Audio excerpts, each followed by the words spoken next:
Yes, dear students, get ready for SST class. Today we are going to start 31st chapter, that is media. Write down today's date on it, and in this lesson we will focus on public opinion and media and democracy. Let's start to read. Media commonly refers to the ways of communication through which we can exchange ideas amongst ourselves. तो media क्या है? Media जो है एक वे है, रास्ता है हमारी कम्युनिकेशन का, मतलब हमारी बातचीत का, जिसके ज़रिए हम अपने आइडियाज़ को दूसरों के साथ एक्सचेंज करते हैं. Different channels of communication come under media. Some of these are newspapers, magazines, journals, leaflets, television, radio, internet, etc. You can see these are the means of communications. Now, in the present day, we cannot imagine our lives without media, since it has become an integral part of our lives. वाकई आज का दिन जो है वो ऐसा हो चुका है कि आज हम एक दिन भी मोबाइल के बिना या इनमें से कोई भी ऐसी चीज़ जिसे हम जो हमारी लाइफ का एक हिस्सा बन चुके हैं, इनके बिना लाइफ को इमेजिन ही नहीं कर सकते हैं, क्योंकि ये हमारी लाइफ का एक इंटेग्रल पार्ट बन चुके हैं, इम्पोर्टेंट पार्ट बन चुके हैं. We refer to newspaper, television and the internet to know what is happening around the world. सबसे बड़ी हमारी हेल्प क्या होती है? इनके थ्रू हम ये जान पाते हैं कि वर्ल्ड में क्या हो रहा है, बाहर की दुनिया में क्या हो रहा है. Radio is more popular in the rural areas. Rural मतलब गांव के एरियाज़ में. Earlier letters were the main form of personal communication through which people keep in touch with each other. पुराने ज़माने में लेटर जो थे वो सबसे मेन कम्युनिकेशन का एक मीन था, जिसके थ्रू लोग एक दूसरे के टच में रहते थे, सूचनाएं देते थे. It has been largely replaced by email, which is immensely fast and help us to remain in touch with our friends and family at the click of a button. तो डियर स्टूडेंट्स, अब उसकी जगह email ने ले ली है. Email जो है वो और भी ज़्यादा फास्ट है और हमें हमारे फ्रेंड्स और फैमिली के टच में रखती है.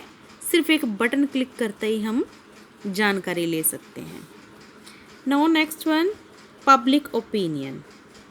इन a democracy, public opinion is important in shaping government policies. तो आपको पता होना चाहिए कि डेमोक्रेटिक गवर्नमेंट में जो पब्लिक ओपिनियन है, मतलब जनता की राय है, वो बहुत ही इम्पोर्टेंट होती है. It can be defined as the collective opinion of the people in a society regarding an issue. तो हम इसे किसके रूप में डिफ़ाइन कर सकते हैं? एक कलेक्टिव ओपिनियन के रूप में डिफ़ाइन कर सकते हैं. किसी भी इशू पर लोग जो अपनी एक साझी राय देते हैं, that is called public opinion.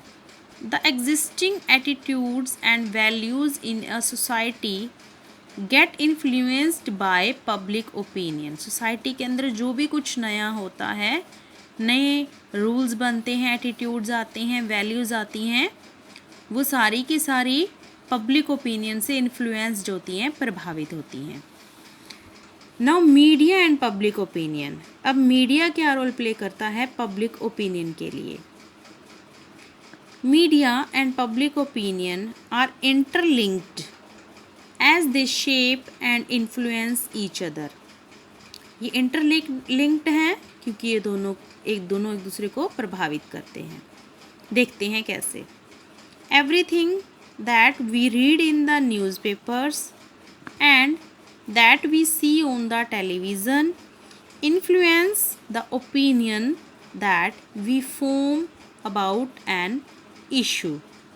हम जो कुछ भी रीड करते हैं या टेलीविज़न पर देखते हैं वो किसी इशू पर हमारी अपनी भी एक राय बना देता है। हम खुद भी उसके बारे में सोचते हैं, विचार करते हैं। It is the media which airs the political debates, discussion in the parliament, etc. and helps in forming public opinion. Media के थ्रू ही हमें पता चलता है जो पॉलिटिकल डिबेट हो रहे हैं, राजनीतिक डिबेट चल रहे हैं, डिस्कशन चल रहे हैं पार्लियामेंट में, वो हम तक कैसे एयर्स होते हैं, कैसे पहुंचते हैं, मीडिया के थ्रू पहुंचते हैं और इससे हम अपनी पब्लिक ओपिनियन भी बना सकते हैं। This can be seen in comparison like save the tiger which has created mass awareness among the people regarding the dwindling tiger population in India and elsewhere. कहते कि इसको हम एग्जाम्पल के थ्रू देखें तो जो एक कंपेरिजन स्टार्ट हुआ था सेव द टाइगर मीडिया पर, उसने हमारे अंदर इतनी अवेयरनेस पैदा कर दी कि हम लोग सचमुच में जो टाइगर की पॉपुलेशन कम हो रही है या कहीं भी हो रही है उसके लिए चिंता होने लगी हमें, और हम उसके लिए जो स्टेप उठाने चाहिए वो भी उठाने लग गए। The comparison has been effective in making the people more environmentally conscious. तो इस कंपेरिजन ने, इस अभियान ने लोगों को इन्वायरमेंट के प्रति चिंताजनक बना दिया। पहले लोग इसे सिर्फ एक शौक़ मानते थे शिकार करना, लेकिन अब वो इन्वायरमेंट की चिंता करने लग पड़े। People also know more about the dangers that are being faced by various forms of wildlife. तो अब लोगों को ये पता लगने लग गया कि ये जो वाइल्ड लाइफ है उनको कितने खतरे उठाने पड़ते हैं, लोग इसके बारे में जानने लगे। अगर मान लीजिए एक कैटेगरी ख़त्म हो जाती है पूरी तरह से, तो अदर जो लाइफ है वाइल्ड लाइफ, उस पर क्या असर होगा, अब वो इसके बारे में जानने लग गए। As a result of this comparison it has been reported that the purchase of medicines made with tiger bones has also greatly decreased. यहाँ तक कि इस कंपेरिजन के बाद ये रिपोर्ट भी दर्ज की गई कि जो लोग अब टाइगर की बोन से बनी हुई मेडिसिन्स को ख़रीदते थे उसमें कमी आ गई, मतलब अब वो उसे बंद हो गई, वो काफ़ी हद तक कम हो गई। Now the next one is media and democracy. तो डेमोक्रेसी के लिए मीडिया क्या रोल प्ले करता है? Media is the essential link between the people and the government in a democratic country. एक लिंक की तरह काम कर रहा है media. It is the media which informs the people of the events happening inside and outside the country. Media के through country के inside और आउटसाइड क्या चल रहा है ये हमें पता चलता है।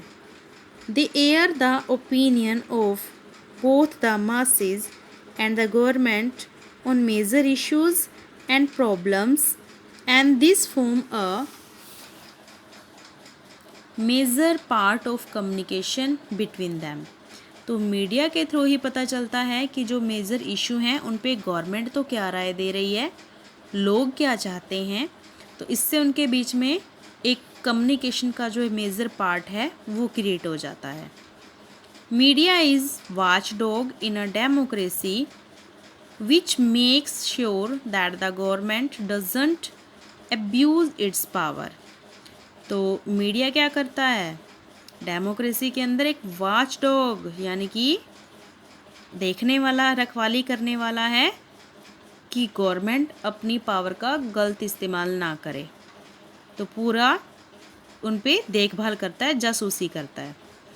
As they report the corrupt practices and indifferences shown by political leaders, the people have an idea about how effective the government is. कहते जैसे ही उनके करप्शन की करप्ट प्रैक्टिसेस या उनके इंडिफरेंसेस की रिपोर्ट पता चलती है लोगों को, तो लोगों को आइडिया हो जाता है कि ये जो गवर्नमेंट है ये हमारे लिए कितनी की अच्छी है, अगली बार इसे आना चाहिए या नहीं आना चाहिए. However, it is very important that the media provides balanced information. और इसके अलावा ये भी इम्पोर्टेंट होता है जो मीडिया है वो हमें एक सही जानकारी भी प्रोवाइड करवाए. Next one, media ethics and accountability. तो अब मीडिया के भी कुछ अकाउंटेबिलिटी होती हैं, कुछ फ़र्ज होते हैं, कुछ उत्तरदायित्व होते हैं, ड्यूटीज़ होती हैं. वो क्या है?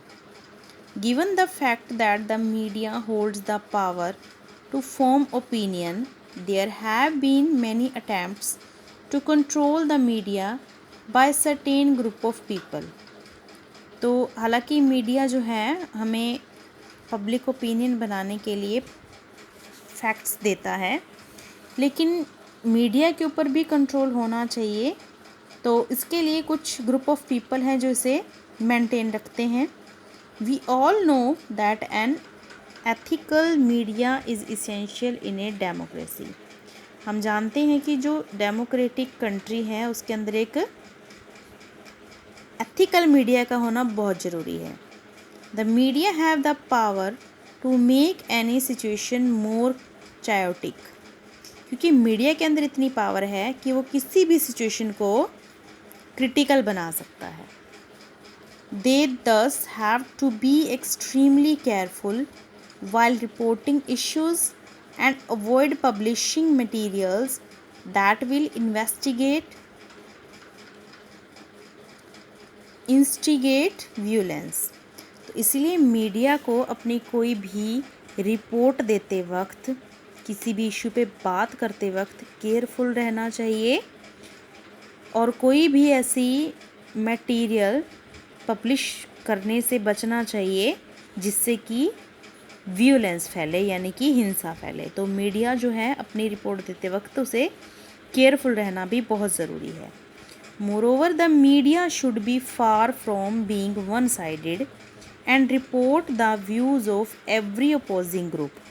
इसके अलावा मीडिया को एक तरफ से नहीं बोलना चाहिए, बल्कि उसे हर एक ग्रुप के बारे में उसके जो व्यूज़ हैं वो सही रूप से पेश करने चाहिए. These are the accountabilities of media. Now the next topic we will read by tomorrow.